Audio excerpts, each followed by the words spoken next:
Assalamualaikum warahmatullahi wabarakatuh. Waalaikumsalam warahmatullahi wabarakatuh. Hai teman-teman, ketemu lagi pada kesempatan ini dalam podcast tentang kolaboratif. Sebelumnya saya akan memperkenalkan teman-teman narasumber saya dulu pada kesempatan ini. Yang pertama ada Kakak Muhammad Rizaldi Trias Jaya Putra. Hai Kak. Ada Kak Bilperi Hutapea. Hai Kak Evi. Ada Kak Irmawati. Ada Kak Nur Mulyanti Muiz. Selamat malam Kak Evi. Ada Kak Uwa Hasana. Halo Kak Evi. Dan saya sendiri Epi Segarawati Ampri. Nah, kami merupakan peserta Latsar CPNS tahun 2022 Kemendikbudristek yang satuan kerjanya Universitas Sulawesi Barat, gelombang 5, angkatan 13, kelompok 3, golongan 3. Nah, pada kesempatan kali ini, kita langsung saja ya berbincang-bincangnya mengenai tentang tema kita yang merupakan salah satu dari core value ASN, yang merupakan salah satu dari akronim berakhlak ya, yang adalah kolaboratif. Teman-teman sepertinya sudah tidak sabar lagi mengutarakan semua paparan pendapatnya tentang kolaboratif ini. Nah, sebelumnya kita bahas kolaboratif, saya mungkin berikan dulu clue-nya bahwa kolaboratif itu adalah kerjasama ya. Nah, kerjasama untuk menurunkan gagasan dan ide untuk menyelesaikan masalah. Nah, saya ingin mendengar paparan dari teman mengenai tentang mengapa kemudian kolaboratif itu penting dimiliki oleh setiap ASN. Kesempatan kali ini saya berikan ke Kakak Uwa. Ya Bu Evi. Oke, silakan Kak Uwa. Baik Bu Evi, terima kasih atas pertanyaannya. Jadi menurut saya, karena dengan adanya kolaboratif, kita sebagai ASN mampu membangun kerjasama yang sinergis. Dengan panduan perilaku memberi kesempatan berbagai pihak untuk berkontribusi, terbuka untuk bekerja sama untuk menghasilkan nilai tambah serta menggerakkan pemanfaatan berbagai sumber daya untuk mencapai tujuan bersama. Seperti itu Bu Evi. Oke, terima kasih Kak Uwa atas paparannya. Yang pasti bahwa kolaboratif adalah ingin mencapai tujuan bersama. Nah, selanjutnya mungkin kita tahu bahwa kalau berkolaborasi itu harus dimiliki oleh lembaga dan instansi. Kalau tadi itu mengapa penting dimiliki oleh setiap ASN. Nah, gimana nih Kak Anti kriteria penting apa saja dalam berkolaborasi yang harus dimiliki oleh lembaga atau instansi? Silakan Kak Anti. Kak Nur Mulyanti. Ya baik Kak Evi. Jadi menurut Ansel dan Gas pada tahun 2007 ada 6 kriteria penting nih Kak dan teman-teman sekalian tentang bagaimana itu kolaborasi. Jadi yang pertama adalah forum yang diprakarsai oleh lembaga publik atau lembaga. Terus yang kedua adalah peserta dalam forum termasuk pada aktor non-state. Yang ketiga adalah peserta terlibat langsung dalam pengambilan keputusan dan bukan hanya dikonsultasikan oleh agensi publik saja. Yang keempat, forum secara resmi diatur dan bertemu secara kolektif. Yang kelima, forum ini bertujuan untuk membuat keputusan dengan konsensus.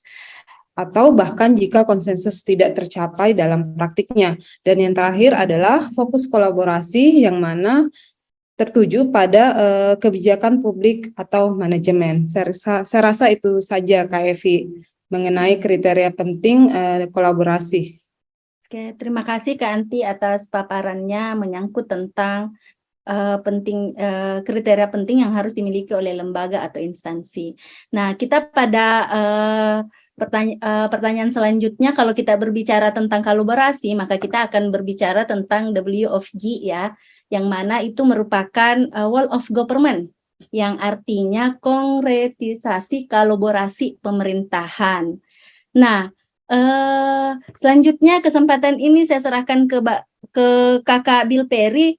Gimana nih mengenai Wall of Government, WOG, dan kenapa pemerintah menerapkan ini di dalam dunia kerja kita? Silahkan Kak Bill Perry. Baik, terima kasih Kak Evi. Jadi di sini akan saya menjelaskan sebenarnya apa sih Wall of Government tersebut. Wall of Government itu adalah sebuah pendekatan penyelenggaraan pemerintah yang menyatukan upaya-upaya kolaboratif pemerintahan dari keseluruhan sektor dalam ruang lingkup koordinasi yang lebih luas guna mencapai tujuan-tujuan pembangunan kebijakan. Kemudian, mengapa dilakukan Wall of Government tersebut?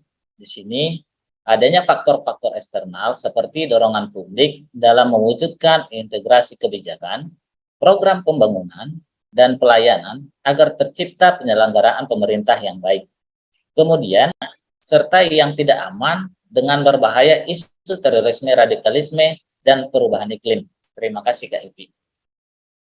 Oke, terima kasih Kakak Bill Perry atas pemaparannya tentang WOG Study yang mana merupakan konkretisasi kolaborasi pemerintahan. Nah, selanjutnya kita mungkin tidak seru rasanya ketika kita berbicara tentang WOG tanpa kita tahu bahwa apa-apa saja yang menjadi faktor penghambat dan faktor yang mempengaruhi keberhasilan penerapan tersebut.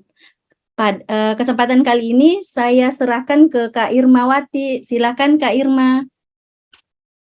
Ya, terima kasih Kak Evi menanggapi pertanyaan dari Kak Evi mengenai faktor-faktor penghambat kolaborasi. Nah, tentu dalam mengaktualisasikan atau mengimplementasikan kolaborasi, tentu saja nanti kita akan menemui beberapa hambatan, sehingga penting sekali untuk kita ketahui bersama apa-apa saja faktor-faktor penghambat kolaborasi antar organisasi atau lembaga pemerintah, sehingga nantinya kita bisa meminimalisir atau menghindari hambatan-hambatan tersebut. Nah, adapun hambatan-hambatannya, faktor-faktor penghambatnya adalah yang pertama itu adalah ketidakjelasan batasan masalah karena perbedaan pemahaman dalam kesepakatan kolaborasi. Kemudian hambatan yang kedua adalah dasar hukum kolaborasi juga tidak jelas. Kemudian tadi juga ditanyakan faktor-faktor yang mempengaruhi keberhasilan dalam kolaborasi antar lembaga pemerintah. Nah, faktor-faktor yang mempengaruhi keberhasilan tersebut ada 6 faktor. Faktor pertama adalah kepercayaan. Kemudian faktor kedua adalah strategi manajemen. Nah, strategi manajemen itu sangat penting dalam kolaborasi. Kemudian ketiga, pembagian kekuasaan. Keempat, formalisasi pada pencapaian kolaborasi yang efisien, efektif antara entitas publik. Dan yang kelima adalah gaya kepemimpinan. Oh, ada 5, maaf Kak. Ada 5 ya. Terima kasih Kak Evi. Oke, terima kasih tadi paparannya tentang faktor penghambat dan faktor pendukung yang mempengaruhi keberhasilan penerapan dari kolaboratif ini. Nah, selanjutnya mungkin yang paling ditunggu-tunggu ini bagaimana kemudian penerapan di dalam dunia kerja menyangkut tentang salah satu core value ASN ini, yaitu kolaboratif. Nah, kesempatan kali ini saya silakan ke Kakak Muhammad Rizaldi Trias Jaya Putra. Silakan Kakak. Ya, makasih banyak Bu Evi. Baik, berbicara mengenai studi kasus, sebenarnya sudah banyak ya yang dilakukan oleh beberapa pemerintah daerah di mana menerapkan sistem kolaborasi ini di daerahnya masing-masing dan dianggap itu berhasil. Nah, salah satunya terkait kepemimpinan di Bupati Kulon Progo dan Banyuwangi yang dipandang dapat menjadi contoh keberhasilan dalam kelola kolaborasi. Praktik tata kelola kolaborasi yang berlangsung di Kulon Progo diinisiasi melalui inovasi program dan kolaborasi eksternal multi stakeholders.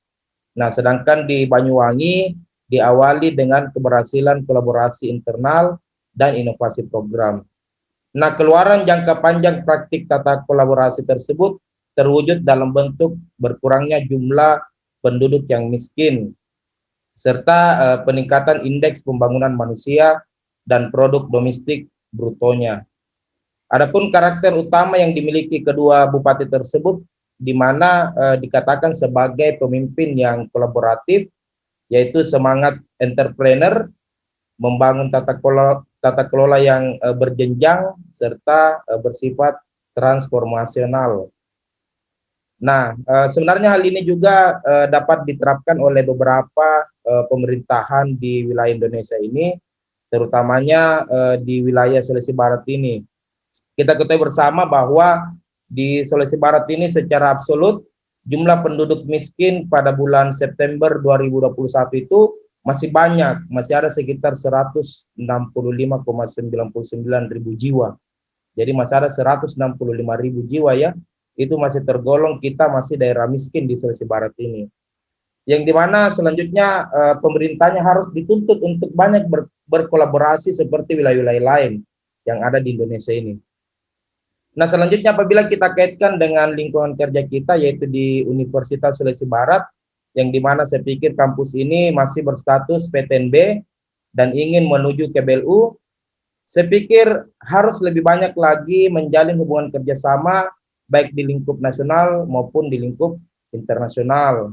Karena setahu saya kita ini masih banyak hanya banyak berkolaborasi dengan stakeholder yang berada di wilayah Provinsi Sulawesi Barat tersebut. Sebaiknya kita kembangkan bagaimana kita menuju ke BLU ini dengan memperbanyak kolaborasi dengan instansi yang ada di tingkat nasional, bahkan kalau bisa di tingkat internasional.